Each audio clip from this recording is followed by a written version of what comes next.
We're both caregivers. What was she doing living in your apartment? Well, we became friends, kind of, and she'd been telling me she had a hard time getting money for rent, and she'd been kicked out of her apartment, and she'd been staying with some of her friends, and she was unhappy living where she was, and I felt really bad for her. She has a 5-year-old son, so I figured, you know, I'd let her move in with me for a couple months, and I told her at first, you know, don't worry about paying anything, just buy groceries, do some cooking and some cleaning, and, you know, save up your money, get your own place. And I was trying to help her out. It ended up taking 6 months. So far, is that right? No, Your Honor, it's not.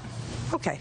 Well, tell me your version of how it came about that you moved into her apartment, which you did. Right, I did. And you moved into her apartment with your child. I did. Who else was living in her apartment? At the time, she had another boyfriend besides Brandon. So just the plaintiff, her then boyfriend, you and your child. Correct. And you moved into her apartment, according to you, with the understanding that you would not be paying rent. Correct. Which was very nice of her. Correct. What had you ever done for her? She was one of my friends. What? That's not my question. What had you ever done for her? I was just a friend to her, I guess. So the answer is you did nothing for her. I guess so. Okay? So that her gesture in feeling sorry for your living situation and inviting you to live in her home rent-free was a very nice thing. Okay, Your Honor, but she had paid the rent in a year in advance. I moved in a month after she and her boyfriend had moved in. You mean the rent was already paid? Yeah, she had her rent paid for a full year. There was no agreement on the rent. Open up your listening ears and listen to me, because, you know, when I start to get agitated, he gets very, very nervous. When you moved into the apartment, it was a nice gesture on her part to let you and your kid move in there rent-free. I understand that. Well, then say yes, ma'am. Yes, ma'am. Good. Now that we've got that settled. Keep going. She ended up staying there for 6 months. There was a whole bunch of stuff that happened. Well, at the end of 2 months. At the end of 2 months. Which is what you gave her. She still hadn't saved up any money. Your Honor, I had already had it in an apartment that I was in the process of getting. Oh, great. That was after 2 months? Yeah. Well, this was actually within a month after I moved into there. I was in the process of getting an apartment. I had put a down payment on an apartment and was in the process, and she kicked her other boyfriend out and had asked if I wanted to stay. Shh, shh, shh, shh. Okay, so the other boyfriend, not this one, left. Right. And she asked you if you wanted to stay. Correct. Under what circumstances? There was just the circumstances of the groceries and cleaning, and that was the only Well, then it was still a agreement. nice... Listen to me. It was a really nice gesture, because now, according to you, just listen to me. Now, according to you, she no longer had a boyfriend who was helping her share the rent. Now He wasn't paying rent anyway. Neither one of her boyfriends have paid rent in that place. Good, so she was covering the rent. Yeah. She already had paid it for a year. It was paid before she moved in. This one's as dumb as a bucket of rocks, I swear to you. You're not listening. I am listening. Then she was a triply nice person, because now she doesn't have a boyfriend living with her, just you and your kid living there rent-free. No, she moved him in right after she moved her other one out. So was he paying rent? No. So now she got the two of you freeloaders living there rent-free, and your kid. And his kid. So why didn't you move out? I was planning on it. I was in the process of that. But just a second. According to you, you were planning on moving out after 2 months, and you put a deposit down on an apartment. The question is, once she moved this new boyfriend in, why didn't you leave? I had gotten the deposit back from my other apartment that I was trying to get, and whenever she had offered or asked for me to stay. And then as time went over, I was planning on moving. I was trying to move. I was working on moving, but I didn't have the money at the time. What'd you do with the money that you got back as a deposit? I had other bills to pay. What? I had a cell phone bill. I have, you know, other bills to pay. Like what? I had to buy groceries. I had to buy food. Groceries and food are usually the same thing. Well, I'm sorry. Miscellaneous items then. Like I'm sorry, what? Your Honor. Like what? Like what? Bathroom stuff, laundry detergent. That's groceries. It's miscellaneous household items, I'm sorry. Plus food. My mother bought food for the apartment twice. Keep going. I didn't ask her to stay. Just a second. Oh, sorry. I think she was buying some other stuff with her money anyway. Keep going. I didn't ask her to stay. It was just kind of it was unsaid, but I did let her stay. Miss Norris, you just let it go. right? Yeah. Tell me about the damage that you allege she... Okay, there was damage to the stairs, her bedroom.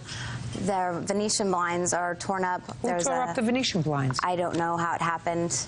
I have she had cats, 2 cats. but none of the other Venetian blinds are torn up from them getting in the windowsills. That's not true. Yes, it is. And there was a incident in the bathroom, her and her boyfriend having a little fun, and she ripped the towel rack out of the wall. I have pictures of that. I'd like to see it. How old was the boyfriend who she had in the apartment? 26, 28. What's his name? Her first boyfriend was Jimmy. Does Jimmy have a last name? Jimmy, which was Brandon's best friend, and as soon as him and I split up, that's when all the problems started, because he was his best friend. Listen to me very carefully. Sounds to me as if Miss Norris was doing a good deed by inviting you and your son, who were homeless. I wasn't homeless, Your Honor. Well, where were you living immediately prior to her house? Give me the name, person who you were living with, and their phone number. His name is Shane, and his phone number is 891. How do you know him? Because he was a boyfriend and a friend. He was a boyfriend and a friend. Yes. Was he the father of your 5-year-old? No, he is not. Immediately prior to moving in with Miss Norris, how long did you live with Shane? I would say maybe 6 months, maybe. Prior to living with him, where did you live? I had an apartment.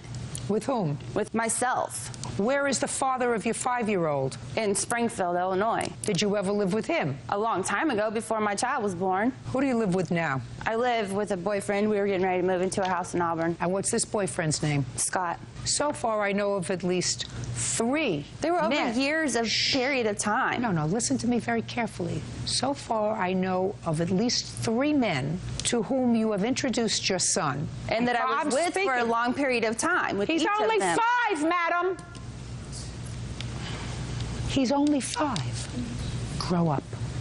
You made a baby. Anybody And I can take make- care I'm of my speaking- child. Anybody. You didn't take care of him. If you had to move in to this lady's house. I still have my child, and my child's doing very well, and he's in a very well school. Your Honor, this trip, there's 2 other people that she bought tickets for on this trip that did not pay her back, so I do not feel that I owe her money on that trip. She knew that I was not able to pay for that trip and that I did not want to go, but she needed me to go because she needed me to participate in her set. It was a dance competition. She needed me to participate. Your Honor, I paid for... When was this trip?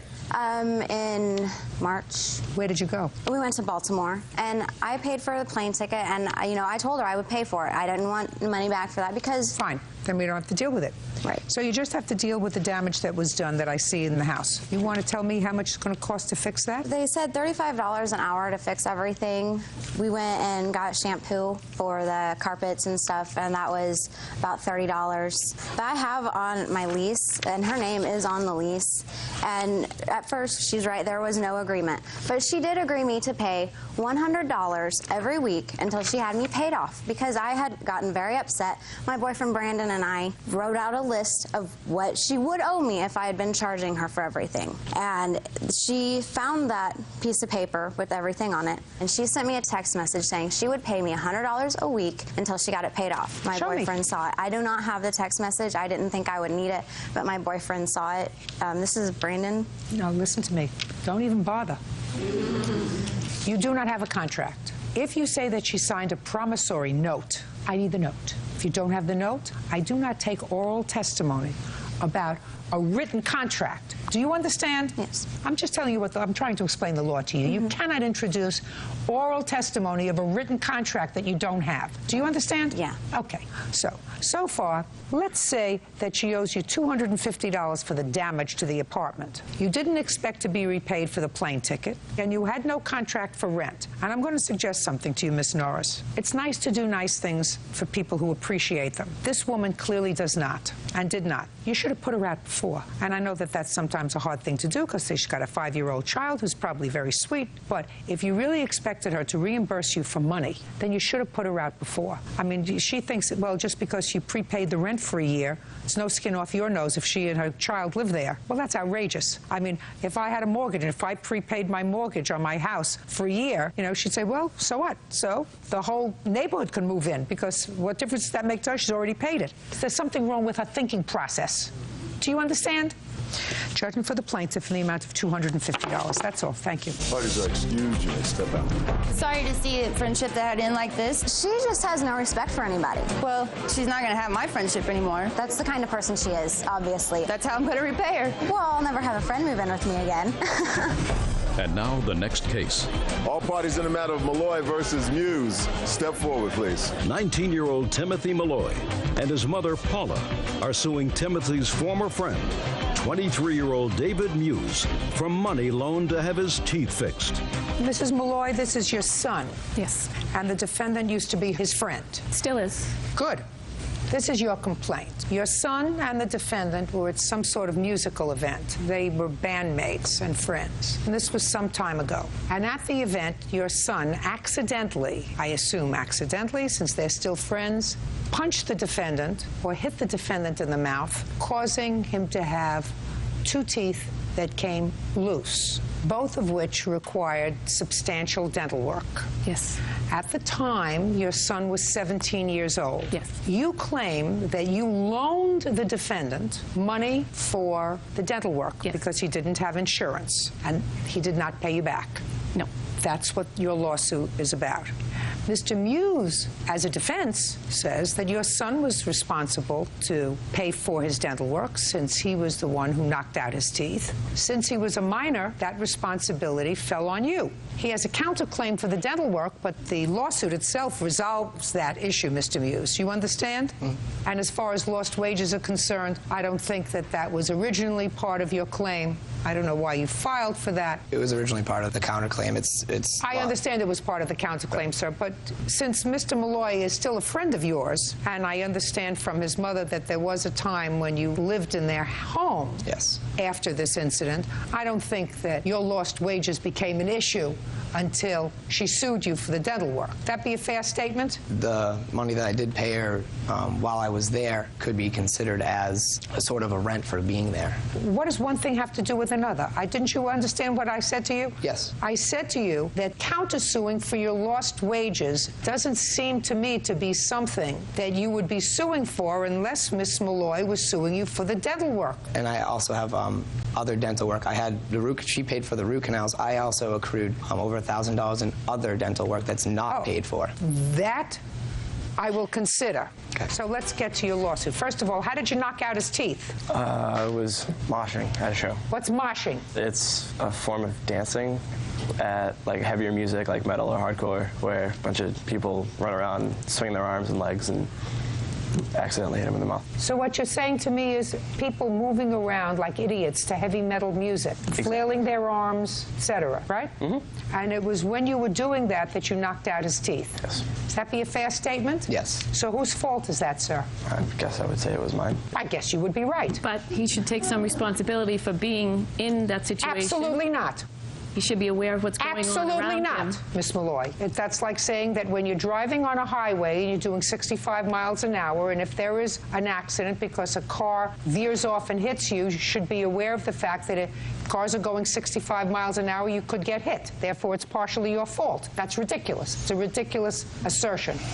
Do you understand? I understand. I've been to these shows. I stand off to the side because I know what's going on. Well, you're a different person. But would you agree with me that if you and 10 other people are on a highway traveling 65 miles an hour, you know that if there's an accident, you could get hurt? Yes. And that some people don't drive as safely as others? Yes. And if you're in a car accident, would you think that the other person who did something wrong, who caused the accident, would have a defense if they say, well, if you didn't want to be on the highway where you were going 65 miles an hour, you should stay home? Is that a ridiculous defense? Yes. So is yours. Your son caused the accident and caused him to have 2 teeth that broke. It's his responsibility. And since he's 17 years old, it becomes your responsibility because he's a minor. Especially since if you tell me that you've been to these events and you know that's what happens, and if this is your minor son, you should have kept him home. But now he never blamed Timothy. He came to me and it was a loan. I am telling you that it's Timothy's responsibility and it falls on you. And if he wasn't smart enough then to say, listen, he caused the accident, he should be paying for the dental work. He's smart enough now. It's your responsibility. How old are you? 23 now. And you were 22 at the time? Yes. You're 18 now? 19. 19? Today. 19 today. What do you do? I'm a musician. Do you make a living at it? At the moment, yes. You do? Yeah. You should start paying your mother back for the money. Why don't you? I don't have the money Why not? because I don't have that much. I don't make that much. How much do you make? Not a lot. How much? It's not set yet. Yeah, it just started. Oh, good. Well, you're 19, so you should start paying your mother back for the money. And he's got more dental work. What do you expect him to do with those bills? It's your fault. Pay for them. Right. That would be right. Your Honor, he has made payments to me for the money, which Well, he was absolutely wrong to make payments to you. well, when we started out, it was a loan. He was absolutely wrong to make payments to you. And the fact that you conned him into thinking that he was responsible for his own dental bills is I didn't a problem. con him, Your Honor. He took responsibility for He it. was not responsible. Your son was responsible.